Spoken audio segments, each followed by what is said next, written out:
to be showing you guys how to apply the Like 90 booth coating.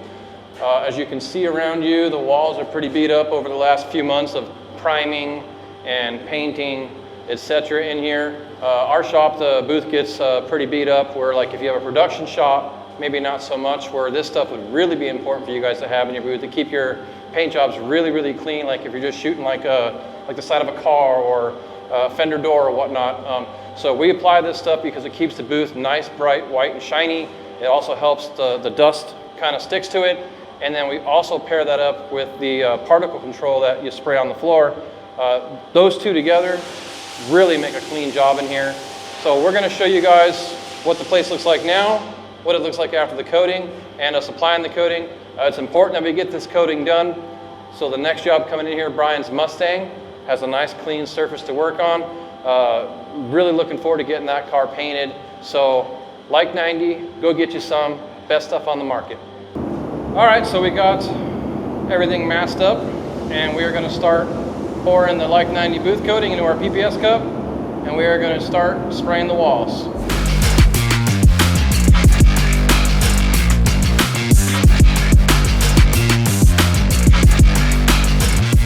All right, so only one major catastrophe, but we got the booth coated with the Like 90 booth coating.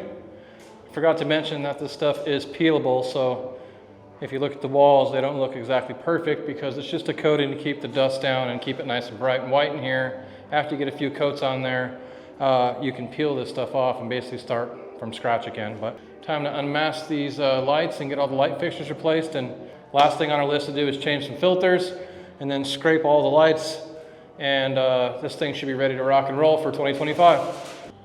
All right, so we got Marlon's truck in the booth to give it one last look over before we send it home. We've got it painted, sanded, buffed, detailed, cleaned up, waxed, and ready to be delivered. This is one of my favorite trucks we've done here in a long time. Black is very, very difficult to do. It takes hours and hours and hours and hours of sanding and buffing. This was a total frame-off restoration. Another one done here, built by Trey 5 Customs and painted by Eye Candy Paintworks. I mean, look at the shine on that paint. It's like a mile deep. And I'm just excited to show you guys the truck and excited to have Marlon have it back and get it out of our shop and on to the next one.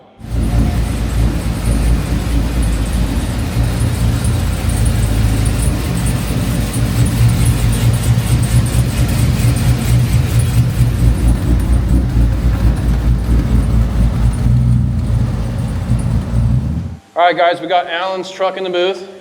This is the one we painted the transmission, driveline, third member for a few weeks ago in the last episode. So it's now in here to get some paint on it. The only thing we're painting on this truck is the firewall, the dash, the new heart fab tubs, core support, and a couple small brackets and things. This is one of the things that we do here quite a bit, like I mentioned before, where we don't do a full paint job. Sometimes for Trey 5 and the guys next door, we'll do these smaller jobs. So I'm gonna show you guys the color going down on this and getting ready to make the color. This is actually one of the first PPG colors that we've made since we've made the switch. I'll bring the camera in and show you guys a little closer at the seam sealer work the guys did, because this got stripped of bare metal, got all cleaned up.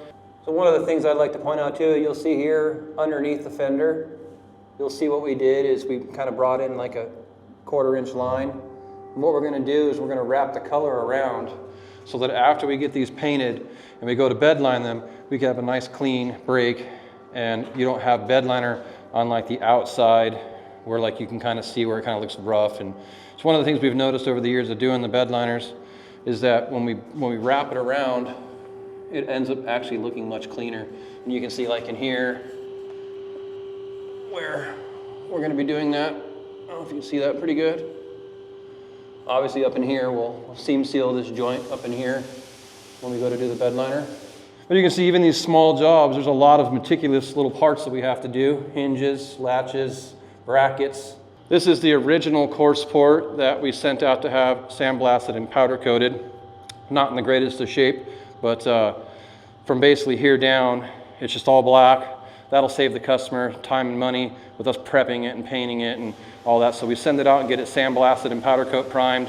And then we just do our body work to the stuff that Tray 5 and the guys next door welded up, just to make the top of this thing nice and smooth. So when it goes back together, under the hood essentially looks brand new, as opposed to the outside still having that rough patina look to it. So one of the first things you want to make sure you do when you're mixing paint is make sure you wear gloves.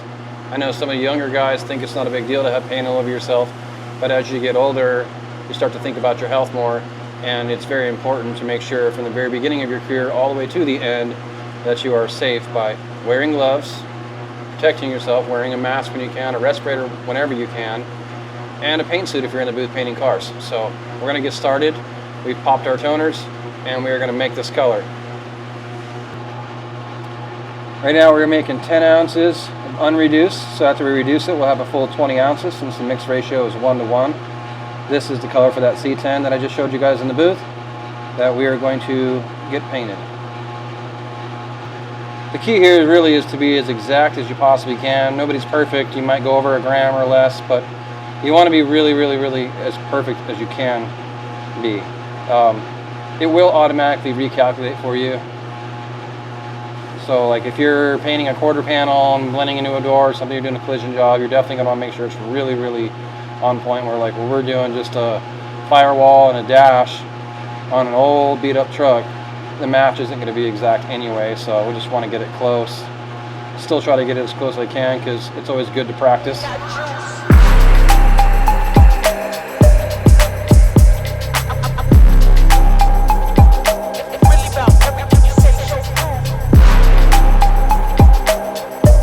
Alright, so after a day's worth of tinting and tweaking the color, we've got base coat on everything. While this is flashing off, I will go mix up some clear, and in about 30 minutes we'll start shooting some clear coat. This was three and a half coats of base coat over a gray sealer. Neither of the formulas that we found were even close. Because it's patina, it's about, I don't know, 5, 6, 7, 100 shades of this color. So we just kind of picked one that was kind of somewhat close. I know that he's gonna be rubbing the sweet patina sauce all over it next door at Tray 5 once we get it back to him. That's gonna change the way the car looks too. It's just kind of gonna be what it is. It's just one of those, you know, where they're rusty, ratted looking on the outside and shiny underneath the hood and in the engine and in the cab. So another one of these cool little patina trucks we did for Tray 5. Just about finished up here.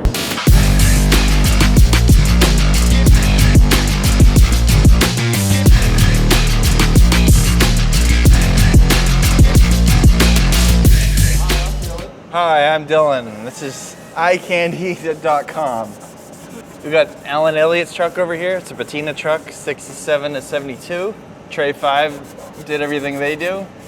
And this truck had quite a bit of rust, so it's got an entire new floor, firewall, dash, and it's gonna stay, the whole outside's gonna stay patinaed. We painted the firewall, body color, body color, and now we are bedlining the entire inside of the cab and the underside of the cab. And a lot of people will probably ask, well, you painted the firewall, why are you bedlining it now? You can't tape on bedliner. So bedlining has to go last. So you paint, now I don't know, close enough.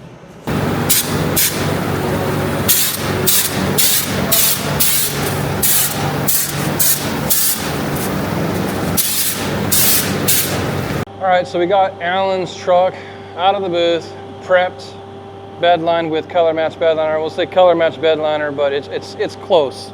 You can see it's a little bit of a shade off, but it gets you in the ballpark when you do color match bedliner. But we got it all bedlined underneath, inside. We got it coated inside here. We have a few small details left to finish up on this cab, and then we'll be ready to send this thing over to Tray 5 for them to set it down on the chassis for the last time. As you guys at home can obviously see here, none of this has been painted. So the guys over at Tray 5 are going to make this match to patina on the outside of the vehicle. So they had us bedline the back of here. They'll come in and paint this and sand it and make it look all shitty, I like to call it. We're gonna, obviously green came up on here, so we've got to buff this back right here, and then we will remask it and then blow a little color so that when they rub the sweet patina sauce all over the truck, it looks more period correct, I guess you'd call it. But yeah, so we've got both sides. You can see it's pretty old, pretty wore out. So we'll run a buffer on this a little bit and see if we can get a color that somewhat can blend into this, so we can clean up this edge on both sides and make it look a little more crisp. So when you spray the color match bedliner, you want to add 3 ounces of color with no binder per sprayable quart of the Raptor. For you guys at home that have not done it before or wonder what you need to do, that's what you need to do. So it's catalyzed. Cool thing about that is there's a little line inside the cup. See the little line right there? It tells you where to fill it to. Pour that inside here. Add your 3 ounces of color inside there. Mix it up really, really well. And voila, you end up with your color. You'll notice on Dylan's gun, he has a regulator, which is very, very important to make sure that you use a regulator. That's so you can control the droplet size and the amount of material that comes out of the gun as you're spraying it. All right, after a late night with Dylan, we got Alan's C10 bed sprayed with color match bedliner. So this one is ready to head back to tray 5. We're all finished up with it, and we'll be on to the next job. All right, so Taylor is masking off all the lines on the car now so he can begin the prep process. Making sure that all the lines are clean and crisp first is really important to make sure that in the end result they are clean and crisp. So he'll be starting with 40 grit, from 40 grit to 80 grit, you know, and then from 80 grit he'll finish off at 800. Since he's using guide coat, he can skip those stages because he's really, really good at what he does. All right, so you know, Dylan and I got the car all prepped out, you know. I'm just kidding, don't use that. So Dylan and I got the car all blocked out in 400 grit, stepped it up to 600 grit for a final. Now it just needs to be blown apart. We're gonna re-prep all the jams so that we can after the car's based out, we can blow it apart, re-clear all into the jams. There'll be no tape lines in the whole car. I'm not worried about painting any part of this car. I've already shot the color. I know what it's gonna do, what it's gonna look like, and it should be pretty straightforward. So once the car's all masked up and ready to shoot, there's a few areas we got to go through and spot seal. After that, it'll be 3 coats of base, maybe a drop coat or 2. We'll see what it looks like at that point. And if everything's good, we'll let it sit overnight. We'll take all the panels back off the car. We'll bag up all the pieces, leave the body in, clear the body, and then after that's dry, we'll move that out. We'll bring all the pieces back in. We don't have a ginormous paint booth, so doing it that way is going to be the easiest approach. When you paint it all together, first of all, it's really difficult to mask inside between the door and the fender jam. That's one of the hardest spots to get into and mask. And then also, afterwards, when you go to sand and buff it, if you do it together, it's really hard to clean the sludge out of the insides of the jams. So if you blow it apart, clear it in pieces, sand everything and buff it in pieces, and then reassemble it, you know that you're not going to have any of that sanding sludge that's trapped in there that you can't get to. There's no tape lines left on the car. I mean, we can feather edge the stuff and make them not noticeable, but wrapping the clear all the way in is the best way to do it, in my opinion.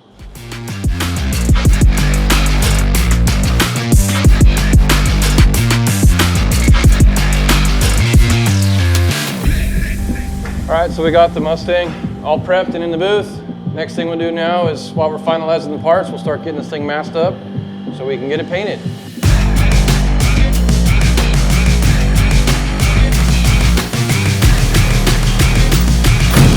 All right, guys, we got the Mustang in the booth. We got it finished in 600 grit. We've got it masked up for paint. Now we're gonna get all the parts masked up, get all the parts temporarily hung back on the car so all the panels kind of line up. So when Taylor sprays it, everything will actually match. We'll take a walk around the car and kind of explain a few things to you guys, like what we're doing here, or why we're doing what we're doing. So we've got a seam in here. Right here, you can see this seam. You can't see it now because it's masked off, but the idea is that once we clear this and we unmask it, we can use this seam as a breaking point so there's no tape line on the edge of the door. And you know, I've talked about this before, but the felt that we put on the backs of hinges, this way you can adjust panels that are painted without scratching the living daylights out of them. That's one of the things that we make sure we do on all of our builds now here. Up here you can see it's got this, the hood's gonna be on here, so the hood will be sitting like right here. So obviously you can't get material down in there when the hood's on, so unless you do a soft roll off of here, which is a lot of times the way I like to do it, you can't really get material down in there. So once the car is base coated, which is why this has all been painted already, but once the car is base coated, the hood will come off, and then all this can be cleared with the car all in one shot, so you have seamless lines in the car. So obviously back taping here, you can see the mash job is super clean on here. Inside the trunk, we're going to set the trunk down on the quarter panels. We'll get it all painted, then we'll pull the trunk off and clear that off as well. There's a little bit of tricky stuff going on here with the taillight extensions and all that, but as we start putting things together, just before we get ready to paint, I'll show you guys some of that stuff as well. But you can see a good clean mash job is super important. Wanted to show you guys what we had come up with here. So these are actually stilted up off the vehicle so we can get paint in between here. Once he gets it all base coated, he'll pull these off and clear these separately. So for you guys at home, you can see the amount of work that goes in to just masking the car to execute a really, really high-end paint job. Pretty much have to map out everywhere that overspray is going to go and every angle and every aspect of every job before we do it.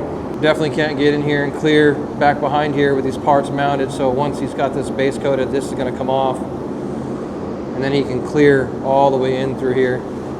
Same with, like I was talking earlier, same with this hood edge here.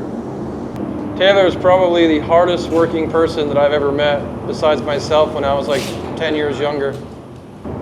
It's crazy for me, dude, because like this is normally go time for me. You know, since I've opened the shop, it's like I would run the shop during the day, and then everybody would go home at 5 o'clock, and that's when basically everybody kind of, the joke was on, well, that's when Frank starts working, because that was pretty much the only time I ever had to paint was in the evening time. But I know what you mean by being stressed right now, because you only got so much time in the day before it starts to get cold, being that it's winter time, and we're going to get those heaters fired up for you to warm this place up. But you know, it's crazy for me. I don't know how I feel about this, because normally it's me doing this, and I'm going to be looking through the window with a sad face, watching Taylor have all the fun and all the stress all in one. But I'm 100%. Yeah, but for the last 30 years, this has been my life. So it's a transition for me. But I know that 100% that I have the right man in here for the job. Otherwise, you wouldn't be in here, and I think your work is quality, and you give a shit, and that means a lot to me. So you deserve to pull the trigger, and I'm going to stand outside that window with a sad face and watch you do it.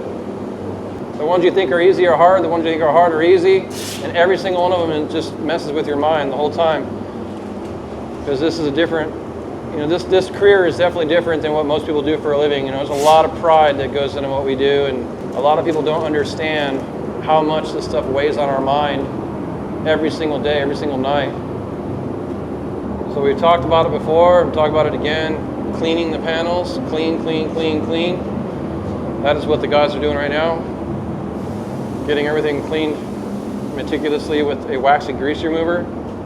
And then just before he goes to spray, after he makes the color, he'll tack everything off. All right, we got our new mixing bank here fired up. Excited about this. This is our first full or complete paint job since we've switched back to PPG. We're about ready to mix up the color. The guys are finishing up getting everything cleaned inside the booth. As soon as they come out, make the color, it'll be game time. So excited to see this color on this car. I think I've said that about 20 times, but we're really excited about this. Definitely excited about partnering back up with PPG and with Tasco. And again, we'll see you in the paint booth.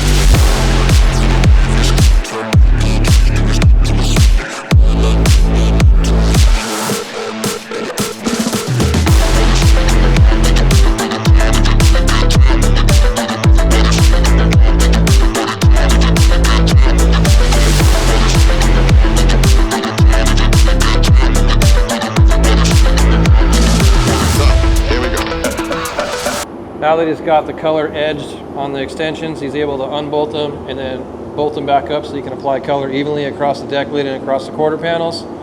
He's got the whole car sprayed with DBC 500, and he is ready to start spraying base coat.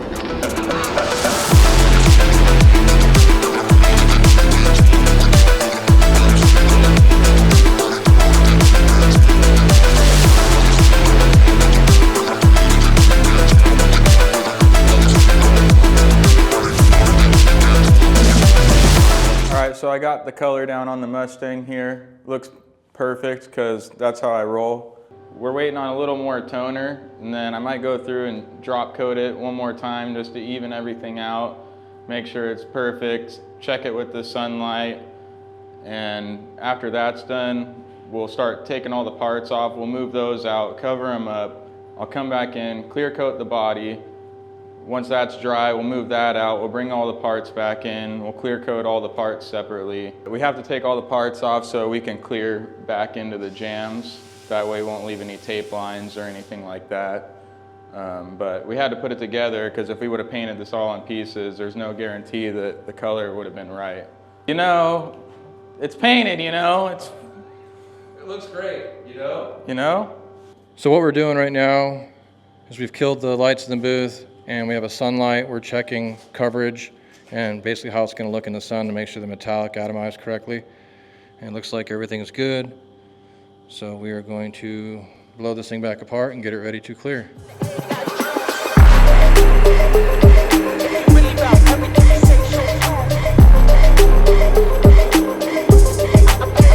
All right, so we got all the parts off the car that we're going to clear by themselves.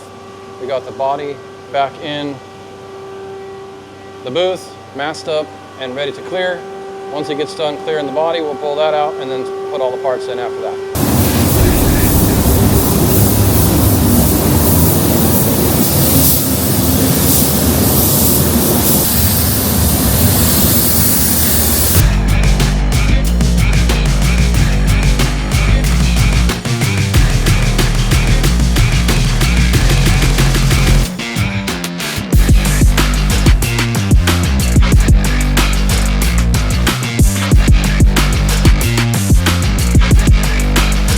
So we got Roman's truck here in the prep stall.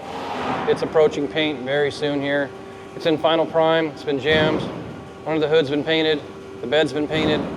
So we just got to finalize the prep on it, get it taken apart, get it masked up, and get it in the booth, and start spraying some color. So excited to see this one come together. Hopefully the next video we can show you guys painting this one. Hopefully you like what you saw in this video. And if you did, please like, subscribe. You can also follow us on Instagram, Facebook, and TikTok if it doesn't get banned. But anyhow, Roman C10 right here. Thanks for watching. See you on the next one.